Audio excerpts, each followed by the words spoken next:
Hello guys, welcome to the channel Telugu movie talks. తన fake ఫోటోలపై Pawan heroine fire. తన fake ఫోటోలు viral చేయడంపై OG movie heroine Priyanka Mohan గారు fire అయ్యారు.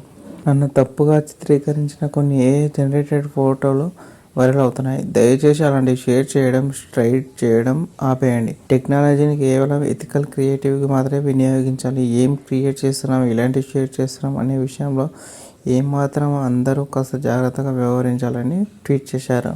ఓజీ సినిమా నుంచి మన ముందుకు వచ్చిన పవన్ కళ్యాణ్ గారితో ప్రియాంక మోహన్ గారు కాంబినేషన్లో ఓజీ మూవీ వచ్చింది. ఈ సినిమా బాక్స్ ఆఫీస్ దగ్గర దుమ్ము లేపింది.